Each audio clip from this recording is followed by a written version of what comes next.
याकूब की पत्री उसका पहला अध्याय उसके 19वें पद से 24वें पद तक हम ध्यान देंगे। कल जबकि वचन में हमने पढ़ा था कि प्रभु की इच्छा के अनुसार सत्य के वचन के द्वारा हम उत्पन्न किए गए और हम सृष्टि की हुई वस्तुओं में से एक प्रकार के प्रथम फल हैं। ठीक, आज आगे पढ़ते हैं 19वें पद में। हे मेरे प्रिय भाइयों, यह बात तुम जानते हो, इसलिए हर एक मनुष्य सुनने के लिए तत्पर और बोलने में धीरा और क्रोध में धीमा हो। अब ये सब बातें अगर हम जानते हैं कि हमें परमेश्वर पिता ने सृष्टि का प्रथम फल होने के लिए ठहराया है, तो हमें उसकी इच्छा और उसके मन की प्रसन्नता के अनुसार अपने कामों को इस ज़िंदगी में करना चाहिए। उसमें सबसे बड़ा काम क्या है? 19वें पद में बताता है कि हे मेरे प्रिय भाइयों, यह बात तुम जानते हो, इसलिए हर एक मनुष्य सुनने के लिए तत्पर और बोलने में धीरा और क्रोध में धीमा हो। यानी कि परमेश्वर के वचन से ही रिलेटेड नहीं, हमें हर बात में अपने अंदर सहनशीलता लानी चाहिए। आज का वचन हमें ये बात बता रहा है कि हम क्या हो कि सुनने के लिए तो तत्पर रहें कि हाँ भाई कोई क्या बोल रहा है, लेकिन बोलने में जल्दबाजी में उत्तर देने वाले हम ना हों। और क्या हों हम कि क्रोध में भी धीमे हों। यानी कि ये नहीं कि अचानक किसी की बात सुन के हमें एकदम क्रोध आ जाए। क्यों? क्योंकि हम क्या हैं? हम परमेश्वर पिता के ही समान हैं, क्योंकि उसने हमें अपने स्वरूप और अपनी समानता में और इस सृष्टि का प्रथम फल होने के लिए ठहराया है। ठीक, 20वें पद में, क्योंकि मनुष्य का क्रोध परमेश्वर के धर्म का निर्वाह नहीं कर सकता है। यानी कि मनुष्य का क्रोध परमेश्वर के धर्म का निर्वाह नहीं कर सकता है। परमेश्वर का धर्म क्या है? कि एक दूसरे से प्रेम रखो है। और यदि हम एक दूसरे से प्रेम ना रखकर क्रोध करके एक दूसरे के प्रति रहते हैं, तो इसका मतलब है कि हम परमेश्वर के धर्म में नहीं चल रहे हैं। तो हमें क्या है, इस बात का भी ध्यान रखना है।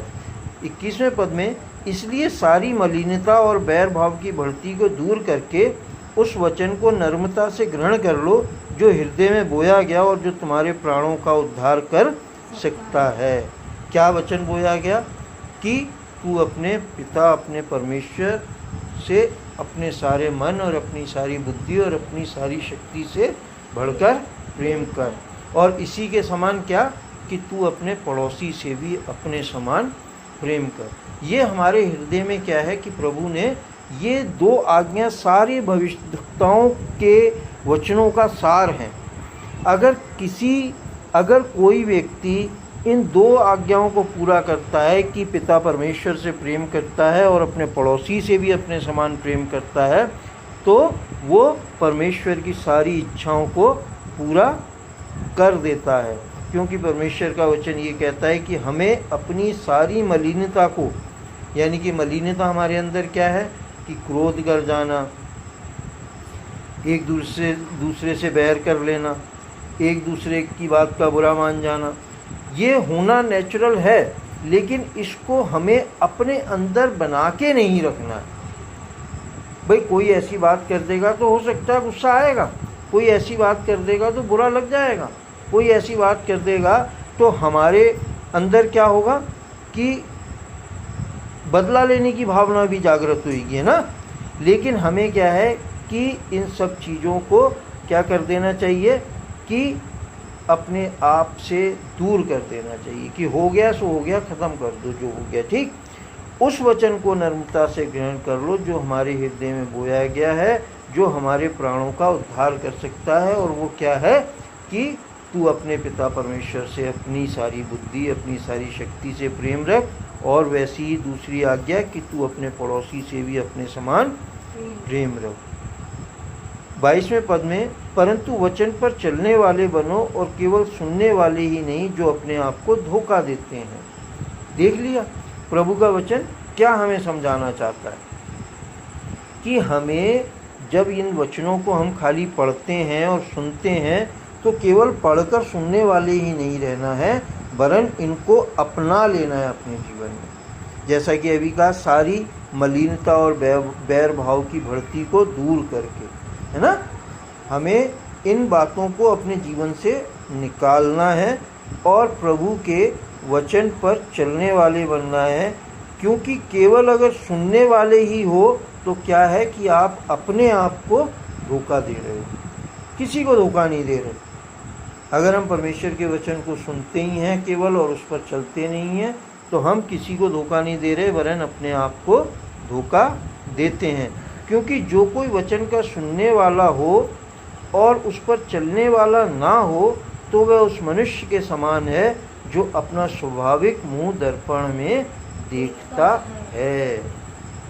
भाई, अगर हम केवल वचन को सुनने वाले होंगे और उस पर चलने वाले नहीं होंगे तो क्या है, हम उस मनुष्य के समान होंगे जैसे हम अपने चेहरे को शीशे में देखते हैं तो कैसा दिखाई पड़ता है, जैसा है वैसा ही दिखाई पड़ता है। लेकिन अगर हम परमेश्वर के वचन को सुनते हैं और उस पर चलते हैं तो हमारे लिए क्या होगा कि आज जो कुछ है वो ऐसा नहीं रहेगा जैसा हम शीशे में अपने आप को देखते हैं और वैसे ही दिखाई पड़ते हैं, बल्कि हमारा जीवन जो है बदल जाएगा। हम जैसे दिखते हैं वैसे नहीं दिखाई पड़ेंगे, हम जैसे चलते हैं वैसे नहीं चलेंगे। क्यों? क्योंकि वचन पर अगर हम चलेंगे तो हमारा जीवन जो है धीरे धीरे बदलता जाएगा। इसलिए 24वें पद में, इसलिए कि वह अपने आप को देखकर चला जाता और तुरंत भूल जाता है कि मैं कैसा था। लेकिन जो वचन पर मन लगाते हैं वो समझते हैं। क्यों? क्योंकि जो वचन पर मन लगाते हैं वो अपने जीवन की उन मलिनताओं को, उन बैर भाव को, उस क्रोध को, उस लड़ाई झगड़े को अपने जीवन से निकाल देते हैं और वो धीरे धीरे प्रभु परमेश्वर में अंश अंश बदलते जाते हैं। वरना जो केवल सुन के चलते रह, केवल सुनते हैं, वो उस मनुष्य के समान है जो स्वाभाविक मुंह अपना दर्पण में है जैसा वैसा ही दिखता है और वो वैसा ही चलता चला जाता है अपने आप को देखते हुए, है। तो हमें आज के वचन से इस बात को समझना है कि केवल सुनने वाले नहीं वरन वचन पर चलने वाले बनना है, ताकि हम परमेश्वर पिता की सारी आशीषों को पाने वाले बन सकें। पिता परमेश्वर के वचन के पढ़े और सुने जाने पर बहुतायत से आशीष हो। प्रभु यीशु मसीह के नाम में आमीन, आमीन, आमीन।